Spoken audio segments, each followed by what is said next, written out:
What is going on, everyone? Welcome to another very exciting episode right here on the MIgardener channel. I am so excited for today's video because it's just gonna be a relaxing, kind of laid back video. I thought it'd be kind of fun to bring you guys along and plant out the garden.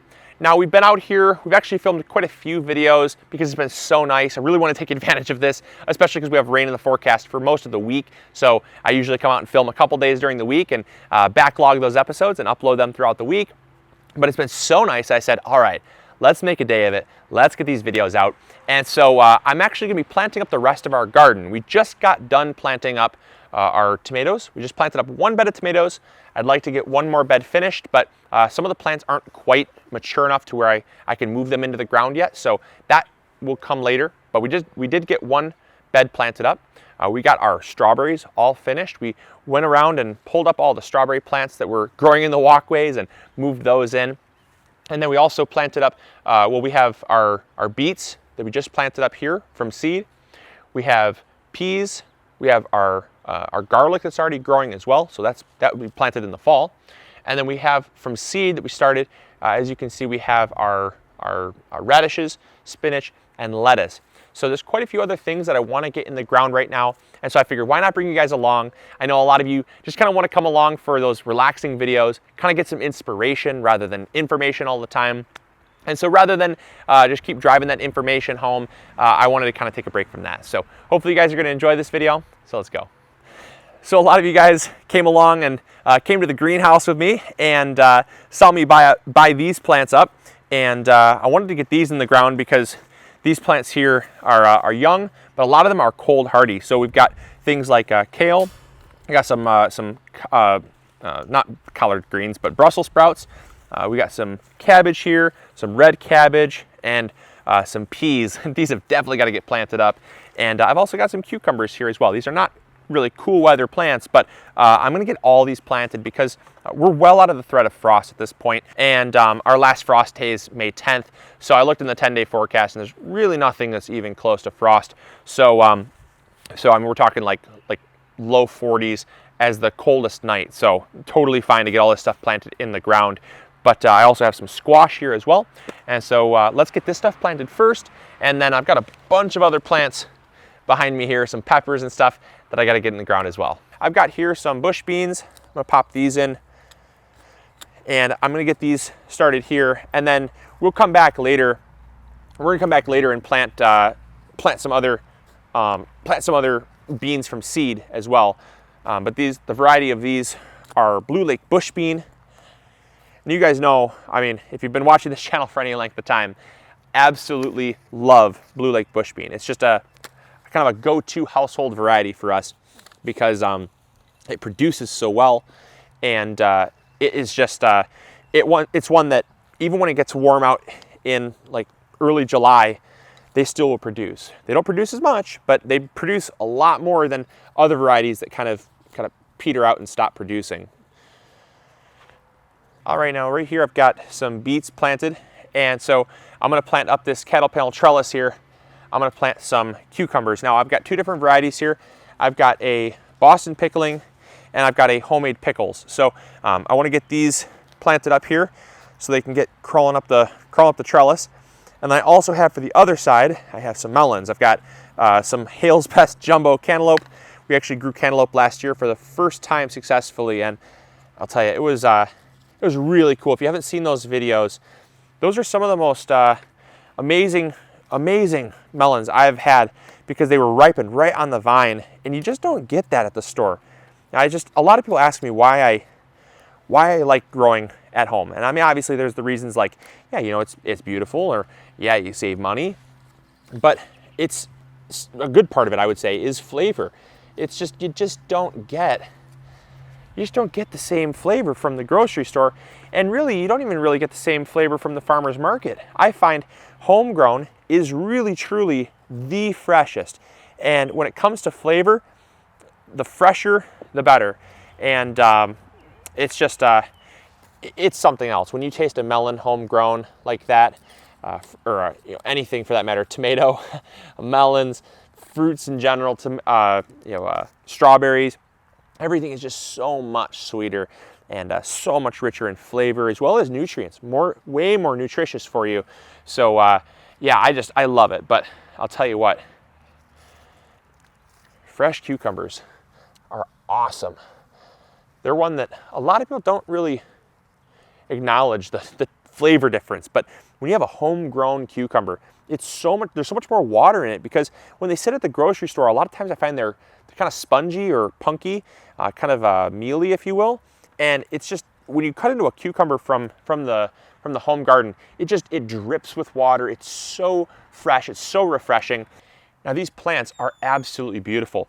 A lot of people ask me when I pick these up from the greenhouse how I could tell the difference between a healthy plant and a plant that I would kind of pass on. Now with these, like I said, it all comes down to the type of plant, obviously, because a tomato is going to be a little bit taller and a lot different than a cucumber. But you know, when I look at them, like I look at the color, I look at the length of the stem, you know, the stem from the soil level to the cotyledon leaves. How long is that stem? How leggy is it? Is it nice and stocky? Is it lanky? And if it's lanky, I typically pass. If it's nice and stocky, if it's nice, nice green, I'll look at the bottom of the pot. I'll see if there's any roots coming out the bottom to indicate maybe it's a little root bound. If I don't see any roots kind of popping out the bottom at all, and I see just a few little fibers popping out the edge there, you can see that. You notice it's kind of checking all my boxes, and that's why I grabbed it. And if I pop this out here, you'll notice it's just wow. I mean, that is a high quality seedling. That's a high quality seedling right there. Look at those roots, absolutely beautiful. Stunning, stunning roots. So those are going in the ground. What do you say we plant some peppers? I think that sounds like a good idea. I got some peppers here that I actually, some are from the grow room, or others are from the greenhouse. So I've got quite a few here, and they need to go in the ground too. All right, so actually we're gonna switch things up real quick, and we're gonna get some zucchini planted, but I'm actually gonna get the help from my buddy Aiden here. He's out in the garden helping me today. You may have seen him popping in around some of our other videos, and Aiden actually works with us at MIgardener, and it's nice to have a hand in the garden. And so because we were a little short on work, I said, hey, would you mind giving me a hand in the garden? Because I wanted to get the whole garden planted out today. So I'm actually gonna have Aiden plant up the zucchini, and we're gonna be putting the zucchini, I think in this bed. I think this is a good spot for it, because we have over here, we planted up the butternut squash. And so because we planted up the butternut squash, I don't want to plant the zucchini here because it's the same kind of family, so it's like your cucurbita crops. And so I don't want to plant squash and zucchini next to each other. I mean, well, they're both squash. One's a winter squash, one's a summer squash, because I don't want to risk squash vine borers. I want to plant out my garden, get that biodiversity flowing, and that way the plants help each other. So the more diverse your garden is, the more your stuff is spaced out, the less the less of kind of a little mini monoculture you have. So I think we're going to plant them right over here. What do you think, Aiden? Sounds good. All right, here you go. Thank you. So we're going to space those out. We're going to space those out about 1.5 feet per plant. You got it? Yeah.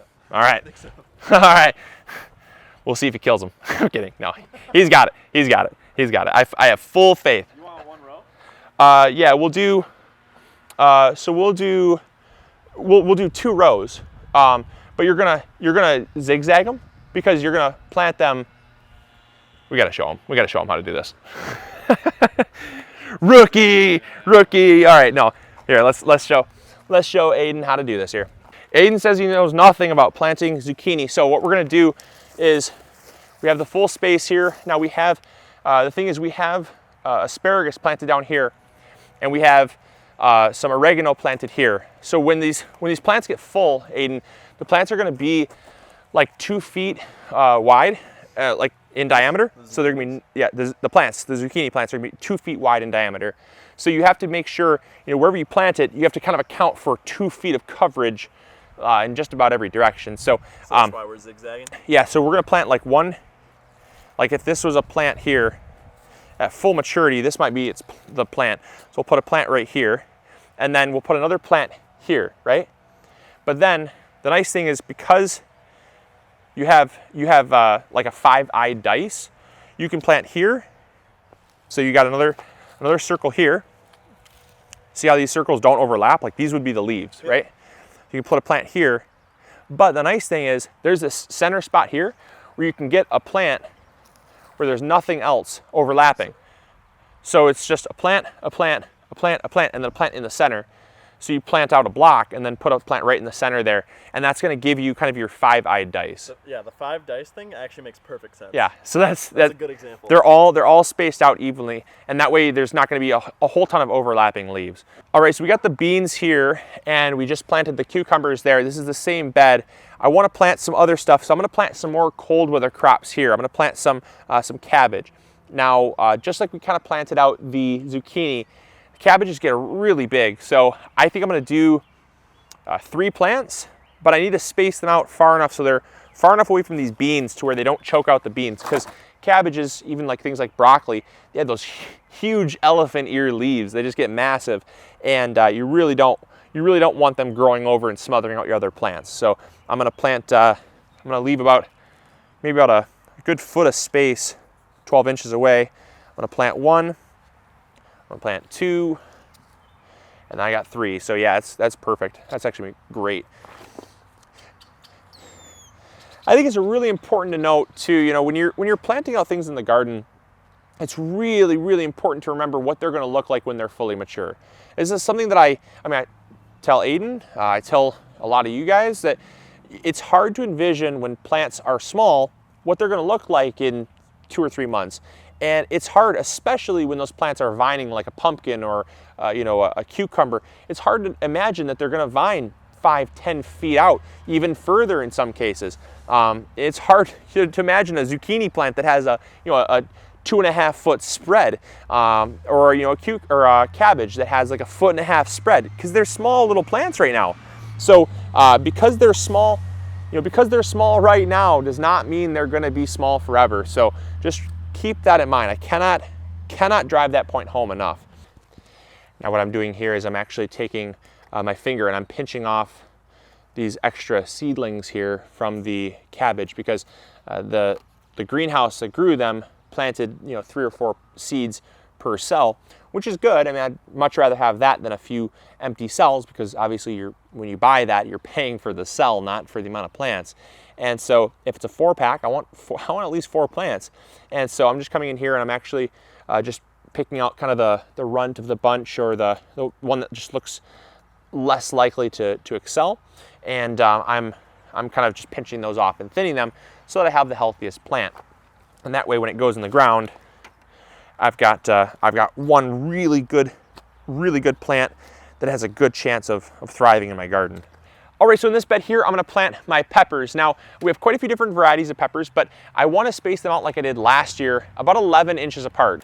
Now, I was also gonna mention too, if I have any inventors out there that want to make a really cool product, I would love to see in the handle of a shovel or any garden tool, a little pinging device that you can sync up with Bluetooth on your phone that will like chime or show the location of it. Because I'll tell you what, I mean, my garden's only 2,000 square feet. I cannot tell you how many times I spent 3 to 5 minutes wandering on the garden, looking at where I place my shovel, where I put my little weeding tool, where I put my whatever it is, my pruners. I'm always misplacing them. I'll tell you what, throw a little Bluetooth thing inside the handle of these suckers, and you've got a $1 million idea, or at least I'll buy one. I'll buy a full set.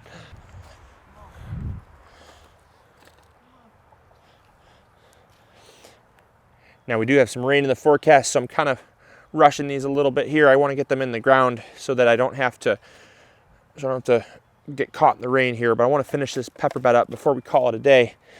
And then I'll wait a little bit to plant out the rest of the garden. I wanted to get most of the garden planted out today, but it's just not going to happen today. It's wishful thinking. I've got so much more to plant, but hey, that means more content for another day. But thank you guys so much for tuning in. Thank you so much for liking and subscribing. Make sure to hit that bell so you're notified whenever we upload a video. But I've got so much more content coming out, and I'm just so excited whenever I get to spend time with you in the garden. So thank you guys so much for tuning in. I hope you guys learned something new. Hopefully you all are remembering to grow big or go home. And as always, this is Luke from the MIgardener channel. reminding you to grow big or go home. We'll catch you all later. See ya. Bye.